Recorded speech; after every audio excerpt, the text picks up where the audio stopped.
Bom dia, boa tarde, boa noite, meu povo, minha pova.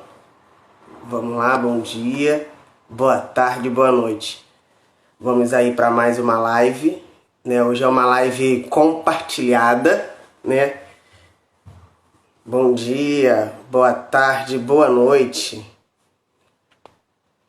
Deixa aí o pessoal chegando, tá? Hoje é uma live compartilhada, tá, gente? Hoje nós vamos falar sobre saúde mental do profissional de saúde na pandemia, tá? Essa pandemia aí tem atingido todo mundo, o pessoal tem ficado bem tenso, né? Difícil viver nessa quarentena. Imagina o pessoal que tá aí, que tá trabalhando aí todo dia na linha de frente, né? Como tem sido aí a vida desse povo, né? Então nós vamos falar sobre eles hoje, né? E nós teremos... Boa noite, Hilda. Boa noite aí todo mundo que está chegando, né? Para ouvir um pouquinho hoje sobre saúde mental, né? Saúde mental do profissional de saúde na pandemia, né? E de todos nós aí nesse momento. Hoje nós temos uma convidada especial, que é a Márcia, né? Vou chamar ela uma enfermeira que trabalha, que estudou comigo, que faz parte do mesmo grupo de pesquisa, para estar discutindo aí esse assunto com a gente, tá bom? Bastante gente entrando, Bela, vamos lá. Deixa eu ver aqui, gente, como que, né, chama as pessoas, né? Antigamente eu sabia, agora eu já esqueci. Peraí. Deixa eu ver aqui. Bom dia, boa tarde, boa noite. Falando aqui a Márcia, tá, gente? Que ela vai entrar comigo pra gente poder conversar. Já me chamou. E aí, Márcia, já te chamei. Eu tava aqui com Já tô dificuldade aqui. para entrar. Eu não lembrava como que se, no caso, como que se iniciava, né? Mas lembrei. Né? Então, eu chamei a Márcia porque a Márcia é uma enfermeira que tem trabalhado comigo, né? Eu não sei como eu e Márcia nos conhecemos, foi ao acaso, né? Onde eu estava indo conversar com o professor Etosónio, com o meu orientador do doutorado, para entrar no doutorado. A Márcia estava lá aprendendo algumas coisas com ele, nós nos conhecemos, e nem sei por que a vida fez a gente se encontrar de novo. E aí eu e Márcia nos encontramos e a gente tem trabalhado junto desde então, né? E aí a Márcia é uma enfermeira exemplar, né? Mãe aí de gêmeos agora, tá, gente? Mãe de gêmeos. Aí eu estou chamando ela para participar, né? Um pouquinho aqui para a gente conversar sobre a saúde mental. E aí eu vou iniciando a conversa, né? E aí, se o pessoal tiver dúvida, pode ir comentando, no caso, pode ir aí colocando as dúvidas, nós vamos tentar tirar. Né? A primeira coisa que eu queria comentar é que é uma doença que tem deixado todo mundo nervoso, todo mundo tenso, né? Até os profissionais da saúde, que mesmo que os profissionais eles já sejam acostumados a trabalhar com doenças, né? Essa é uma doença nova que ninguém conhecia, pelo menos eu não conhecia, né? A maioria é dos profissionais que, no caso é de saúde, eles também não conheciam, né? E isso tem deixado o pessoal um pouco tenso, um pouco nervoso fora, né? É de ter que ficar em casa aí nessa quarentena, sem fazer nada, é nervoso, tenso, né? Então a Márcia ela vai comentar aí pra gente, né? Como que se dá essa relação saúde mental e profissional no meio dessa pandemia, dessa coisa louca, tá? E aí, Márcia, a palavra é com você e qualquer coisa eu tô aqui, a gente vai interagindo. Na realidade, quero agradecer a Diogo pelo convite, né? Dizer que a gente tem feito aí uma boa parceria, né? E nada é um acaso, né? A gente tinha que ser parceiro mesmo. Tinha que... E aí, assim, eu vou falar um pouquinho de como essa doença começou, só para a gente também entender um pouco como Ah, isso é bom. que, como que isso também gera o estresse e afeta a saúde mental. Então, lá em dezembro, a gente começou com alguns casos na China de uma pneumonia atípica, que até então ninguém sabia qual era o agente etiológico, mas tinha um quadro muito diferente do que eles estavam acostumados a ver. Até que se descobriu que era um novo tipo de coronavírus, né? A gente sabe que tem 7 subtipos que afetam o ser humano, e esse então era um novo tipo de coronavírus. E aí, em dezembro, lá na China, muito longe da gente, a gente não estava pensando em absolutamente nada por aqui, né? Só na ceia de É. Natal e na festa de Ano Novo. E aí a coisa foi evoluindo. Em janeiro, o Ministério da Saúde, ele ativa o comitê, o Centro de Operações de Emergência em Saúde Pública. Ativa esse centro para quê? Para pensar em começar a se comprar EPIs, respiradores, e começar a fazer algumas ações. Mas isso lá no Ministério da Saúde começa essa ativação lenta, mas bem longe da gente também. Na ponta, a gente não estava vivenciando ainda isso. Na prática, a gente não estava se preparando, não estava se pensando nisso, estava pensando no carnaval que vinha aí em fevereiro. Isso aí. Tava chegando. Estava chegando o carnaval, né? E aí, em fevereiro, no início de fevereiro, o Ministério da Saúde ele declara emergência de saúde pública por conta do Covid. Mas essa declaração de emergência também não interferiu em atividades na ponta. Pelo menos, eu falo assim, dos hospitais que eu trabalho e da realidade que eu vivia e que via as pessoas vivendo. Ninguém na ponta estava realmente pensando como a gente ia fazer isso. Né? Isso em fevereiro, no início de fevereiro. Veio o carnaval e em 26 de fevereiro a gente tem o primeiro caso em São Paulo. Primeiro caso confirmado e o primeiro caso da América Latina também. Ah, E não aí, sabia que o primeiro caso foi no Rio. Foi no Rio, não, foi no Brasil, né? foi em São Paulo, o da América Latina foi no Brasil. Foi em São Paulo, Caramba. em 26 de fevereiro. Primeiro caso no Brasil, primeiro caso da América Latina. E aí, o que acontece? Nesse primeiro momento, era tudo muito assim. Quem está vindo de viagem, quem está vindo da China, quem está vindo dos países onde estão tendo casos. Então, era uma coisa também que não estava ainda muito dentro da nossa realidade como transmissão comunitária. Quando chega em março, no iníciozinho de março, 11 de março, a OMS disse, é uma pandemia, porque aí a gente já não estava mais só na China, a gente já estava no mundo inteiro. Então, quando a OMS diz, em 11 de março, que a gente estava numa pandemia, é quando eu começo a ver que em março, início de março, a gente começou na ponta, né, quem estava nos hospitais da ponta, a pensar como é que a gente ia trabalhar isso. Se isso ia vir para a gente, se isso ia chegar, como é que a gente ia fazer, como era a questão do EPI, como era a questão dos respiradores, de você ter profissional habilitado para aquilo, Capacitada, né? treinado para isso, capacitado para isso. E aí eu acho assim que a gente dormiu numa situação e acordou em outra. Porque quando é em Uhum. 13 de março, no Rio de Janeiro, vou falar do Rio de Janeiro, o governador faz aquele decreto onde ele, né, coloca as medidas de isolamento social, fecha as escolas, fecha o comércio, fecha tudo. Isso em 13 de março, que era uma sexta-feira. Então, numa sexta-feira, você tem um decreto que manda se fechar tudo. Você passa o final de semana ainda meio anestesiado, sem saber o que está É. acontecendo.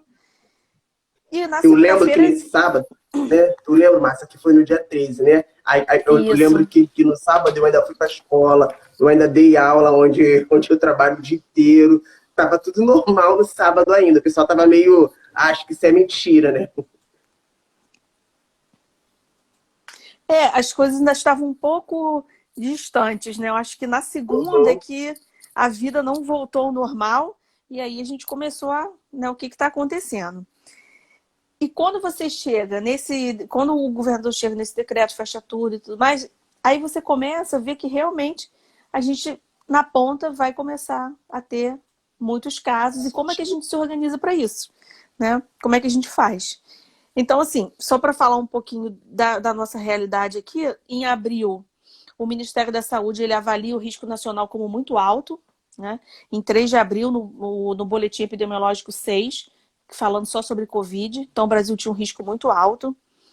Quando chega em 20 de abril, no Boletim de 20 de abril, o Brasil é o 11º país em número de casos confirmados e número de óbitos. De 20 de abril a 18 de maio, a gente sai de 11º para 4º. Então, Caraca!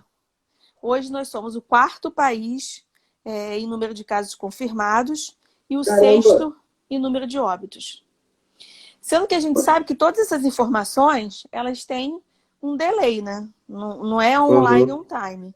Então, a gente sabe que essas atualizações, essas notificações, elas demoram para ser colocadas no sistema e para virarem um número para a gente. Então, a gente imagina que isso está Que é bem, muito bem mais do maior, né? que muito maior. Hoje, a América Latina é o epicentro e o Brasil é o país que está ali no primeiro lugar, né? O Brasil. Fora que a gente vai falar um pouquinho mais na frente das questões de política e de... Não de política, né? Mas assim, que a política e a raiva do governo também tem trazido muito estresse, afetando a saúde mental. Principalmente o que afeta a ponta. Ainda mais nesse momento. De pandemia, tudo já deixa estressado. Exatamente. Assim, no caso, teve duas coisas que a só fala que eu achei o máximo, que eu não sabia, né? É saber que o primeiro caso da América Latina, ele aconteceu aqui no nosso país, aconteceu em São Paulo, né? Então, assim, isso já, no caso, põe a importância do Brasil no mercado mundial. A gente sabe que é uma doença que ela veio para o país, então, assim, nós temos que ter bastante conexão aí com outros países. Isso foi bem legal saber. Agora, uma outra coisa que você falou que me deixou também bem assustado, assim, foi saber que hoje nós somos o quarto lugar, né? Eu, no caso, tenho trabalhado muito, então eu não tenho muito conseguido ver as notícias, né, do ranking, o número de mortes. Mas, assim, mais saber que a gente está no quarto lugar, isso é bem assustador, né? Bem assustador mesmo. Saber que acho que você falou que nós passamos, acho que de 28, 24, foi isso? Não lembro. A gente estava em 20 de abril em 11º. 11º, e 18 de quarto. maio para quarta. Sim. Uma saída. E eu acho que se fizer hoje, né, um novo ranking, a gente também subiu pra caramba, porque já que nós somos agora o epicentro, né? Eu acho que de quarto a gente subiu mais um pouquinho. Que não é bom, né, você ser aí um dos primeiros nesse momento, mas eu acho que nós subimos bastante. Para mim, no caso, o mais difícil é que o profissional ele foi jogado assim na prática, né? Alguns eles conseguiram ser treinados, outros não deu tempo, eles já estavam na prática, já pegando pacientes, pegando tudo, né? E aí, assim, hoje eu não sou no caso da prática, né? Eu até estou com alunos na prática, né? No caso, mas eu não atuo no dia a dia, né? Você consegue falar para a gente assim como que foi mais ou menos essa surpresa aí de logo chegar o paciente e pegar o paciente para cuidar sem saber, né? O que era a doença, como que era. Na realidade, no início de março é que a gente começou a pensar quais seriam as estratégias e como é que isso ia funcionar na prática ali na ponta, né? Como a gente ia receber esses pacientes e como ia ser. E aí você pensa que em março a gente estava pensando nisso no início de março e a gente já tinha uns 2 meses de atraso.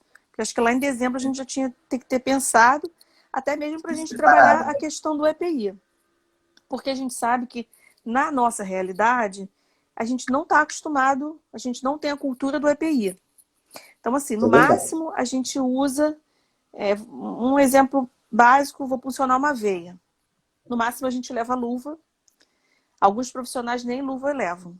Então, assim, a gente esquece do óculos, da touca, da máscara, de você botar um capote impermeável.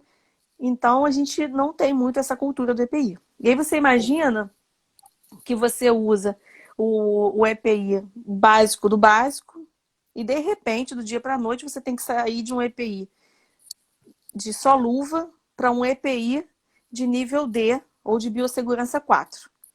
Então, você tem que sair dali da luva que você leva para funcionar o paciente para você ter que pôr um capote impermeável, máscara, touca, propé, luva, duas pares de luvas, você tem que fazer toda uma paramentação que não faz parte do seu dia a dia.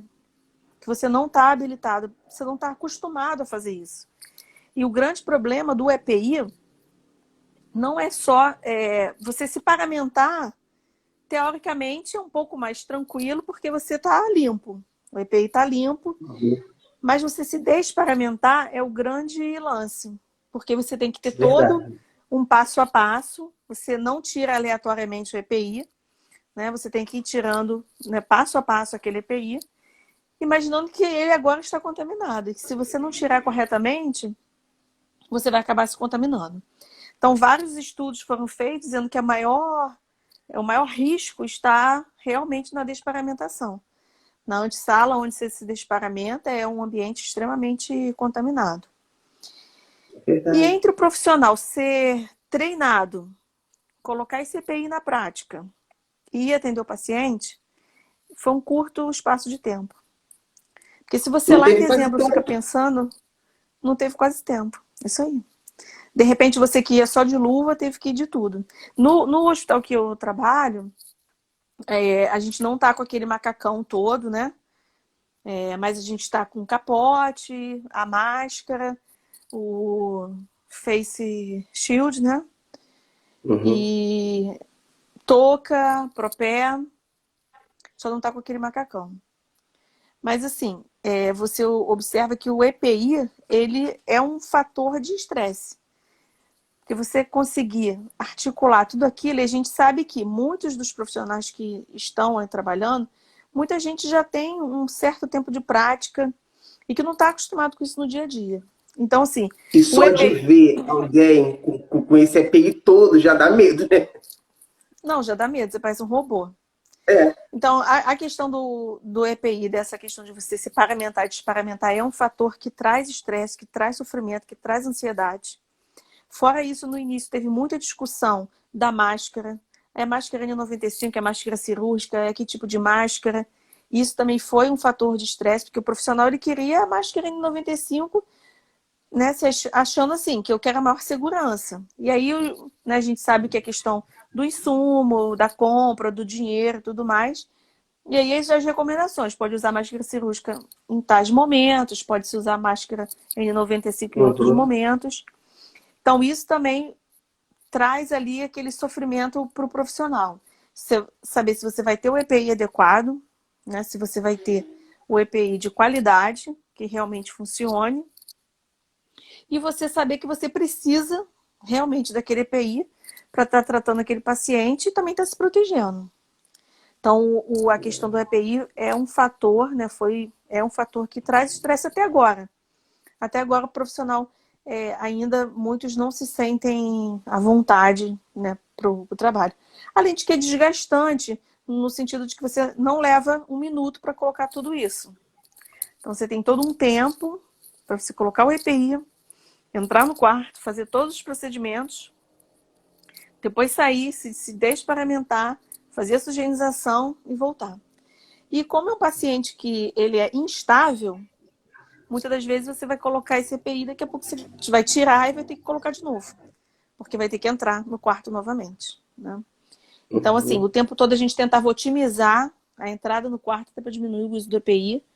Então, você otimiza, quem entra, vê tudo logo que tem que fazer, faz tudo, né? Você tem que colher exames, tem que isso, tem que ir, vão dividir as funções e faz tudo. E a sua própria entrada, né, no quarto e tudo isso, também te gera ali um pouco de estresse, de tensão.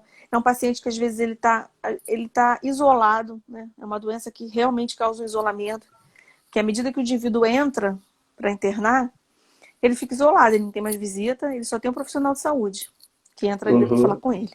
Se ele está no quarto, ele tem até um celular, que às vezes ele tem acesso à família e tudo mais, mas se ele está no CTI, ele não tem. E aí você é o profissional, né, que está ali e que é o único elo dele com o resto do mundo, né? E que você também não pode levar muito tempo ali, ficar muito tempo com ele, né, conversando até para você diminuir seu tempo também de exposição. E a doença hoje não tem um tratamento específico, não tem protocolo ainda em lugar nenhum do mundo. E o que as pessoas, né, colocam muito? Que os cuidados de enfermagem que são fundamentais.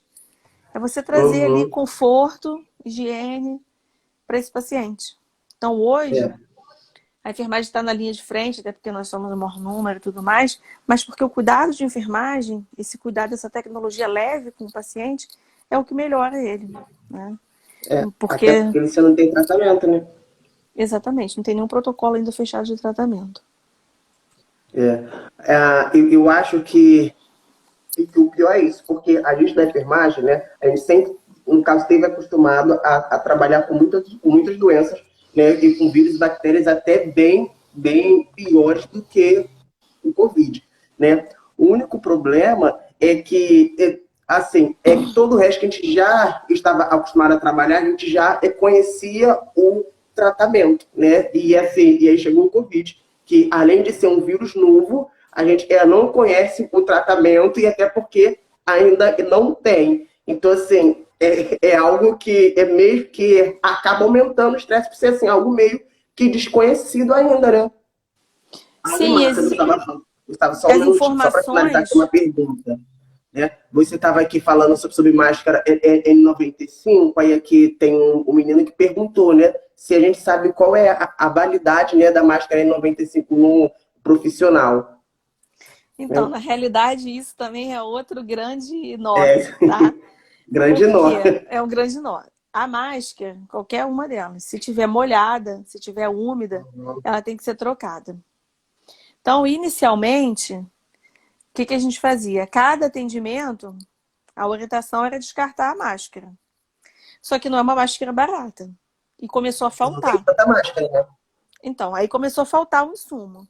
Então, aí prolongaram. Ah, você vai fazer 12 horas com a máscara. Se tiver molhado, tiver úmida, tem que jogar fora.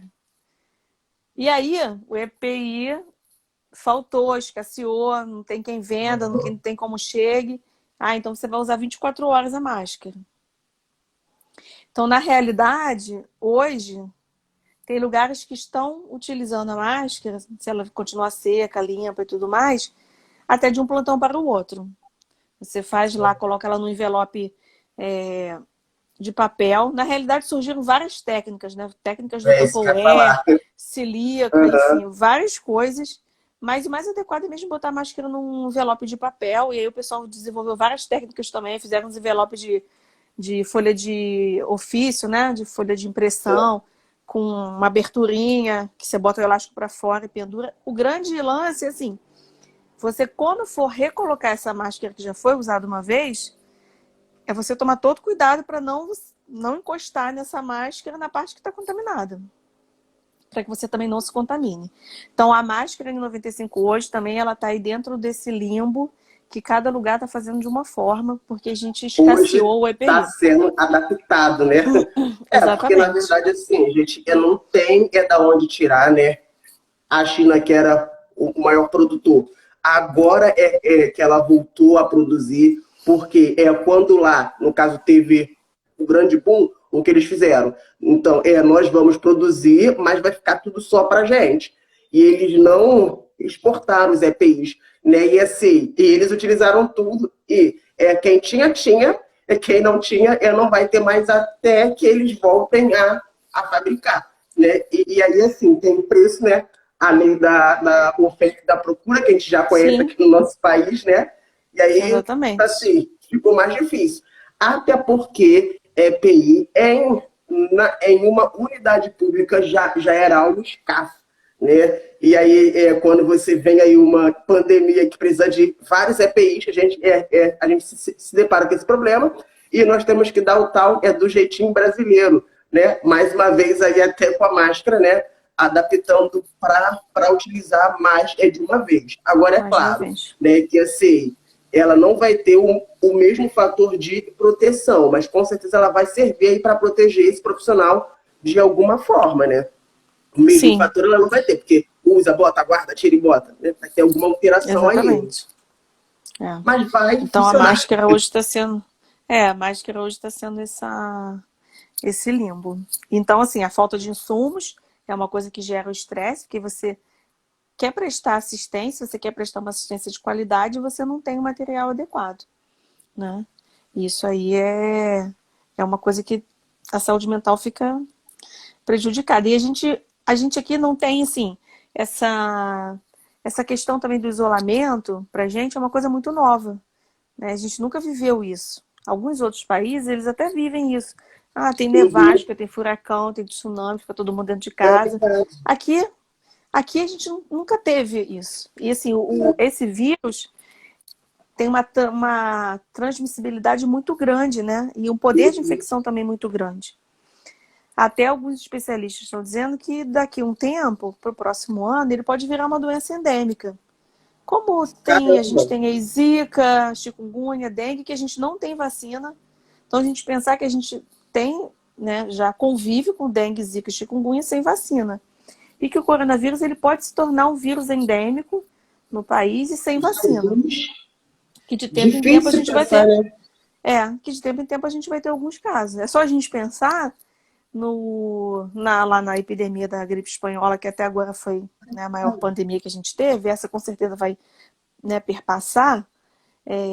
Você era um vírus influenza, que teve uma mutação.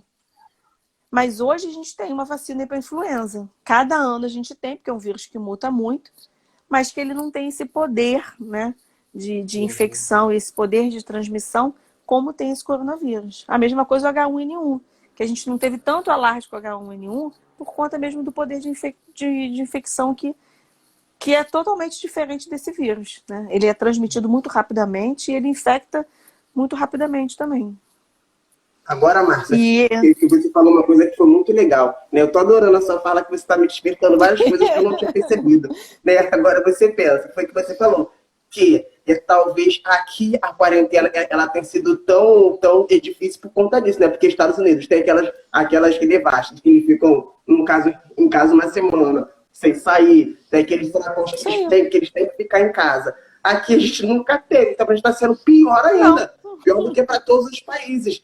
Eu nunca tinha pensado nisso, mas assim, então, talvez é por isso que o brasileiro, né, ele está tendo dificuldade para respeitar, porque é o que foi imposto de uma hora para outra. Em outros países, o pessoal, desde pequenininho, já vem se acostumando, né, quando chega aqueles invernos bravos, que não tem como sair, furacão, aqueles terremotos, que não tem como sair, né, e a gente nunca teve isso, né, porque Deus é brasileiro, né, ele sempre cuidou aqui, né, e aí de uma hora para outra a gente é obrigado. Olha, a Juliana Domingues também, aquela lá do nosso grupo da UERJ, da Denise, ela também falou que nunca tinha pensado nisso também. Por isso que talvez para a gente esteja sendo tão difícil assim, né? Muito legal. Isso mesmo. E aí, outro fator que traz, né, que prejudica muito a saúde mental do profissional de saúde e dos enfermeiros e da equipe de enfermagem é a questão do medo de se contaminar. Você tem medo de se contaminar. A maior parte da nossa, né, o perfil da nossa equipe de enfermagem, a maioria são mulheres. Então, mulheres muitas vezes que são, né, mães, que são filhas e que muitas das vezes elas coabitam com os pais também, né, que estão aí no grupo de risco. Então, você tem medo de se contaminar, de você levar isso para contaminar sua família, seus pais, seus filhos. Então, e o próprio medo de adoecer e que tipo de doença você vai ter. Se você vai ter uma doença leve, com sintomas leves, que você vai ficar em casa, isolado, você vai melhorar e vai voltar a trabalhar. Se você vai ter uma doença um pouco mais grave, que você vai precisar virar paciente, você vai precisar de um leito, você vai precisar de um respirador. E a gente sabe que muitas pessoas profissionais de saúde que adoeceram, não conseguiram uma internação no próprio lugar onde trabalhavam. Não conseguiram um atendimento no próprio local de trabalho. Então, isso é o medo de o medo de adoecer e o medo de morrer, eu acho que está bem próximo. Eu acho que nessa situação a gente está sendo muito confrontado com a questão da morte. Que a gente convive no dia a dia e tudo mais, mas dessa vez eu acho que é muito próximo. Né? É um limiar ali, uma linha muito tênue. Exatamente, é uma linha muito tênue. Então, acho que isso traz um certo desconforto, um certo estresse. Quando você vai trabalhar, você sai de sua casa, você chega lá, faz seu plantão. E quando você sai sempre com a dúvida. Eu estou saindo saudável do mesmo jeito que eu entrei? Eu estou contaminada, mas eu estou sem sintoma? Vou ter sintoma quando? Eu vou para casa? Como é que é isso? Vou levar isso para minha família? Então, acho que essas ideias também povoam muito o nosso imaginário e a gente fica mesmo receoso, você fica mais ali, sabe, mais dentro da sua concha. E aí, qualquer espirro que você dá, meu Deus, estou contaminada. É verdade. Não é verdade? Olha só. Assim, no caso, eu tenho asma, né? Aí nesses dias eu tenho tido muita falta de ar. né? Aí o pessoal já fica, será que ele tá com Covid, não sei o quê. Não, já é assim, é falta de ar normal que eu já tenho, é a nebulização é normal que eu já faço, né? O corpo ouve aí e já, no caso, fica assustado. E isso é mesmo medo, né? Eu acho que o pior é do profissional é voltar para casa. Porque ele sai, ele cuida, e aí, no caso, quando ele chega em casa, os seus familiares todos ficaram em casa. Então, ele vai ser a contaminação. Então, eu acho assim que é uma culpa, porque se alguém da família fica contaminado, né, ela já vai levar toda a culpa. E olha, Márcia, e essa fala que você falou, o pessoal aqui tá comentando que é mesmo assim que eles se sentem, assim que saem, né, do hospital.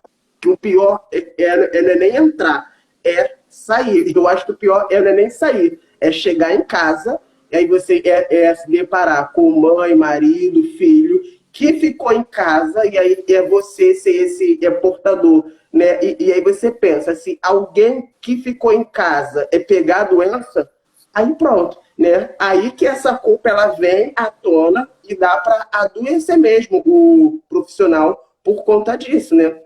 Dessa culpa aí. Eu ia ficar super tenso, né? Tendo que voltar em casa e trazer essa contaminação. Bem difícil mesmo esse pensamento, né? É voltar para casa. A gente sabe Complicado. que no início algumas pessoas até não estavam voltando para casa, algumas pessoas foram ficando por hotéis e tudo mais.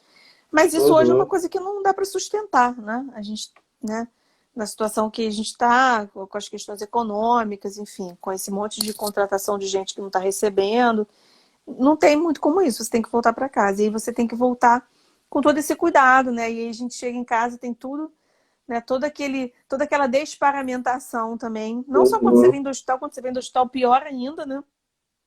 Mas toda aquela desparamentação, bota a roupa para lavar, vai tomar banho, enfim. Que isso também acaba te gerando ali um estresse, né? Um desconforto. E assim, a maioria dos hospitais particulares eu acho que continuam com a escala de 12/36, né? Eu Isso, não sei, mas eu continua. acho que continuam. Então você imagina que é dia sim, dia não, você vivenciando isso. Né? E a Uhum. perda também dos colegas. Muitas das vezes você vê os colegas adoecerem e morrerem, e ali você não tem, né, que você O que fazer. fazer, né? Uhum. E o Tem medo aqui, também. tem aqui uma menina que está comentando, Márcia, que tem 2 meses, né? Que ela, eu acho que ela é técnica de enfermagem ou enfermeira, né? E tem 2 meses que ela não beija os pais e eles moram juntos, né? E nem deixa que eles se aproximem dela também com esse medo, né? De contaminar, né?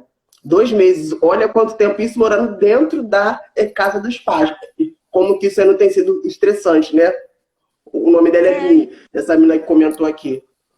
e é uma coisa assim, que realmente é uma doença do isolamento, porque você Uhum. tem medo do outro, né? Você. E as pessoas têm medo de você também. Você que é profissional de saúde que está lá na linha de frente, as pessoas têm medo de você também. Elas não. É uma coisa chata, constrangedora, mas tipo, você Não tem o pode que ser o fazer, né? veículo, né? Aquele carreador. Então, acho que tudo isso são coisas que acabam afetando a questão da saúde mental, né, do profissional enfermeiro que está ali na ponta, da equipe de enfermagem como um todo. A crise política que a gente está passando, com essa questão, né, de tanto a nível federal quanto no governo do Uhum. estado, sai ministro, sai secretário de saúde, tudo muito confuso. Os hospitais que eram para estar funcionando a pleno vapor não Não tá estão conseguindo, funcionando, né? né, funcionar.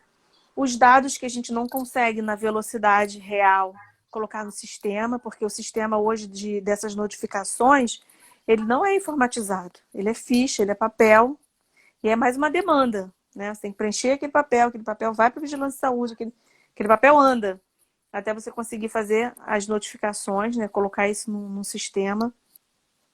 Então, tudo isso também Verdade. deixa a gente mais, sabe, um pouco receoso. Mais tenso, né? E bem aí a mais gente tem que pensar o que a consciente. gente vai poder fazer para melhorar isso, né? É, O que o as que pessoas estão fazer, né? fazendo. É para sair, no caso dessa tensão. Eu, particularmente, eu tenho colocado assim, as minhas coisas em dia, porque como eu, no caso, dou muita aula, eu tinha muita coisa que estava atrasada, presa a alguns projetos, né? Porque eu ainda estou dando muita aula, mas assim, você está em casa, então você assim pode acordar um pouquinho mais tarde ou levantar um pouquinho mais cedo para colocar as coisas em dia, né? Então assim, eu tenho tentado colocar as coisas em dia, né? Só que já tem me batido uma ansiedade, a vontade de sair de casa, de trabalhar. Assim, eu confesso que no primeiro mês estava, no caso, muito tranquilo para mim a quarentena, não estava, assim, eu não estava me sentindo ainda afetado, né? Mas hoje eu já estou tenso, nervoso, né? Já no caso, já querendo sair, voltar a trabalhar, mas a gente entende, né, que é uma doença que ainda está aí. E se a gente força, né, também foi o que você falou, ela é uma doença que ela tem um grande poder de se contaminar. Então, assim, então nós temos os dois lados, né?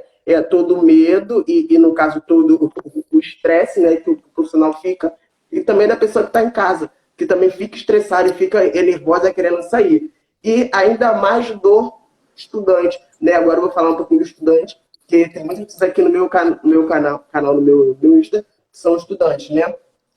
E aí você pensa, a gente é acostumado a estudar, a ir para a sala, ver o professor, né, e de uma hora para outra, pronto, Verdade. gente. Aula online, trabalho online, prova online, né? Então, e o pior, ainda tem aquele profissional que é técnico ou que ele trabalha em algum serviço essencial e que faz a faculdade também de enfermagem.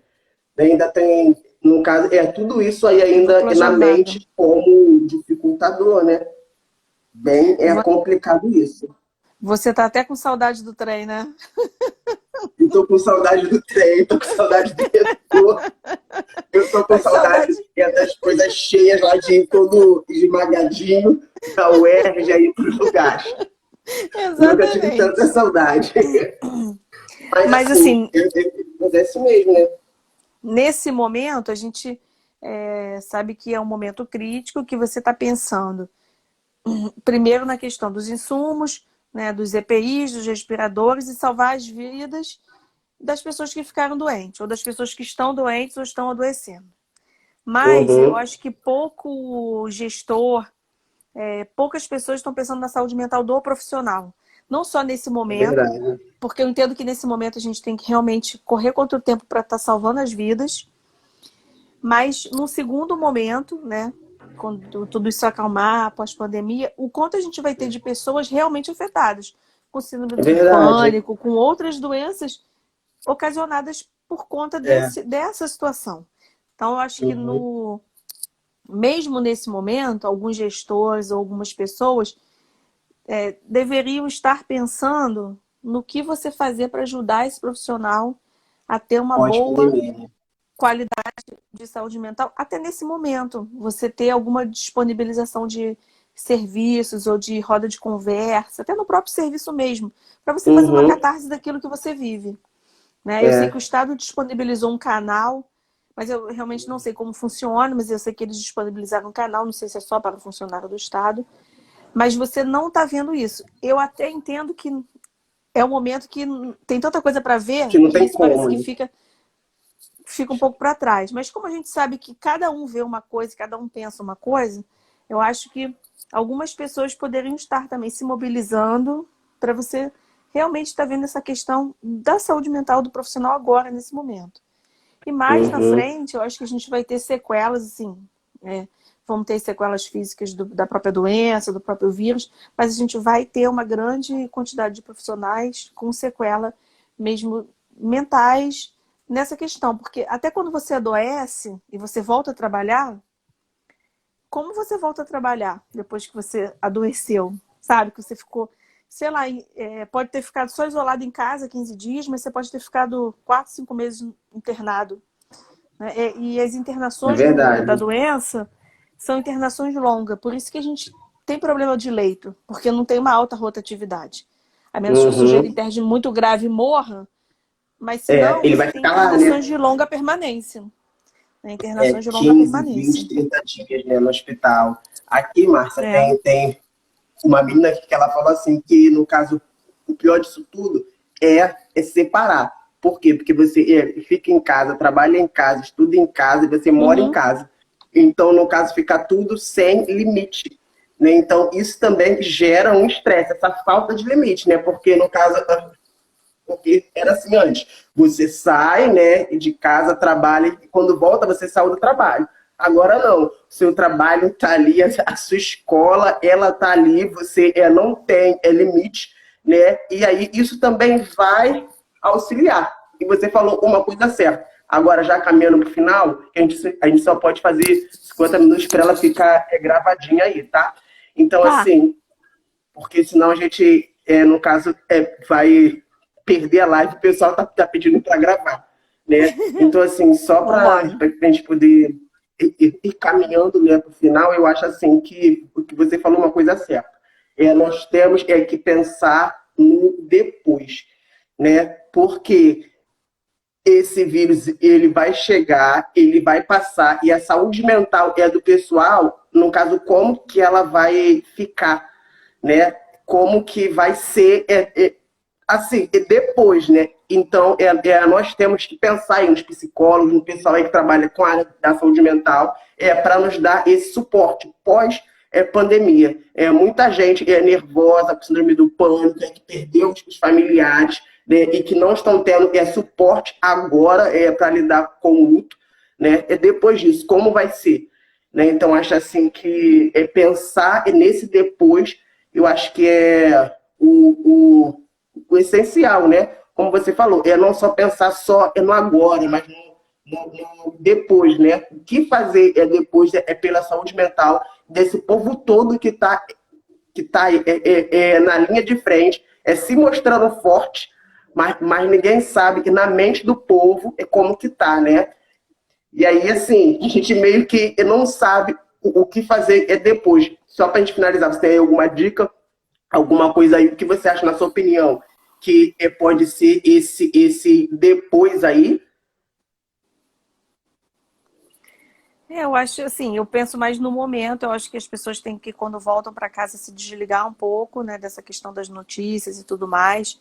Quem tem algum hobby, faz artesanato, buscar um pouco trabalhar isso, para você aliviar um pouco as suas tensões. A gente tem, né, não cabe aqui nessa live, mas a gente tem a questão da religiosidade, da espiritualidade. Quem não tem uma religião, mas tem uma espiritualidade, coisas que possam te fortalecer e te ajudar a estar seguindo no dia a dia mesmo, né, no passo a passo. Mas a gente tentar, quando sair do hospital, deixar um pouco as coisas para lá, né? Amanhã a gente volta para essa rotina, para poder a gente ter um pouquinho de saúde mental. Acho que hoje a saúde mental ostentar saúde mental é que é o luxo. Ostentar saúde mental é que é o luxo. Ô, Márcio, eu queria te agradecer, né, por essa Eu conversa, que porque agradeço. acabou sendo uma conversa, né?